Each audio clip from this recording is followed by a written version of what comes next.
as we discuss that, and we have some maps and some other additional information up here with us right now. I will talk about a couple of these locations here to the best of my ability. Obviously, there's a lot of us here, and this isn't ideal as far as these maps go. But if you look at this boat launch overview as an example, this dot here is that Lisbon boat launch area that we've discussed. That's where the suspect's vehicle was located ultimately, that white Subaru station wagon. And I will also say that we'll have these three primary maps, but this QR code here, and whether you can get it from your seats or come up after the fact, will give the digital version of those so you have those readily available. You certainly understand how all of that works. So we talk about that boat launch area, and that particular location is 501 Lisbon Street. Pejebscott Landing. Pejebscott Landing is at this location. I believe we have some of our friends from the media that are out in that area now. And what will happen in this general location today is that we will be putting divers in the water along that Androscoggin River, which you see here. And that's going to look like a couple of different things. So the very first thing that you're going to see out there is you're going to see some air resources that will fly over this particular area. And they're looking to see what can we clear from the air.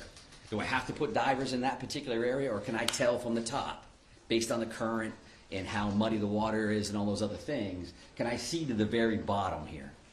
So that's going to start this entire process. Then there's going to be some screening and some divers that are actually in the water that may start on this side by the boat launch and will continue on this side. I would envision at some point that we'll be moving over to these particular locations here for ground searches as well. So that's gonna look like a bunch of different things. So they could be dragging a diver behind them, literally, while that diver is checking for evidence, checking for potential bodies. And I would also say that while this is going to look like a major focus today with a lot of people, we have a lot of other irons in the fire. So I'm not here saying that the suspect, we know the suspect is in the water and this is what we're doing. What I'm telling you is you're going to see a lot of activity here, and I'm going to tell you that in advance.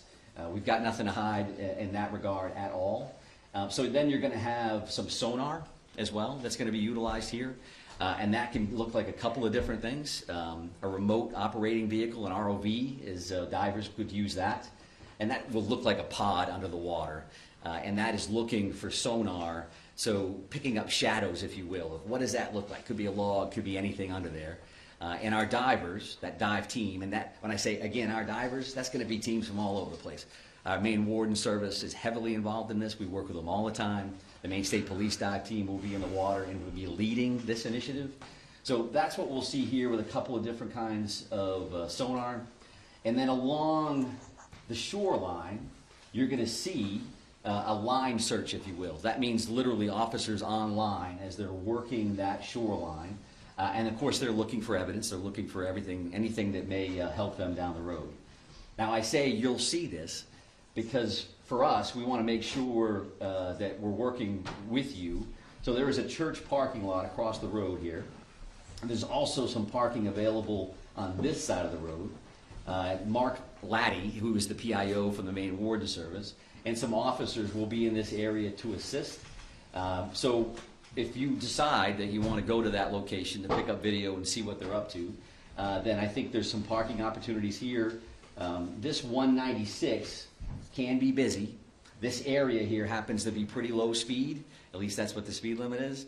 So we're going to be around there to try to keep that as safe as possible. But we want you to be mindful that we may ask you not to stand on a railroad trestle, or we want you to get your coverage. We want to be partners with you.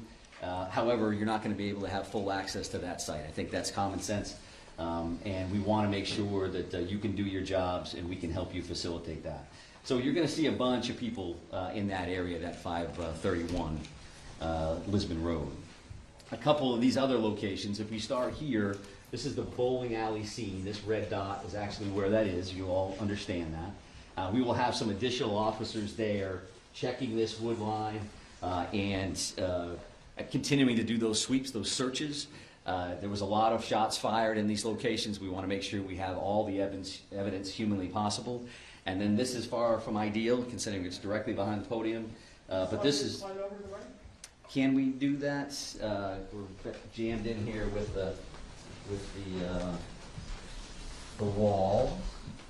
Yeah, we may lean towards that QR code. If you can't see that, I apologize. We'll have to take a look at this particular option in the future if this works for us. But the bar and grill here, there is a red dot, and you can see some wood line around that. Each one of these locations is going to have lots of police officers there, as you imagine. A piece of all of these things will have a QRF, or a quick reaction force. So we're going to maintain security here because clearly, as you realize, the suspect in this case is not in custody. That continues to be our focus. And I think if you look at these two things, we have an investigative bucket with a great deal of resources that are investigating the crime, what occurred. And there's clearly an apprehension team here with a lot of folks that are involved in that. And of course, they're going to intermingle. That's a given.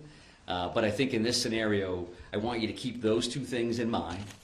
Because even though we're going to be active with this search in the investigative side, always in our mind, we're going to be looking for the suspect and making sure that the people that are involved in these various searches, to include yourselves, are safe. So that is clearly another focus that we have in mind. I would also like to talk about, if we talk about procedures, you talk about practices. There was a lot of activity last night from members of the media in Bowdoin. And what I would tell you is that I'm showing you these three locations. There's a bunch of others that we're going to be working on.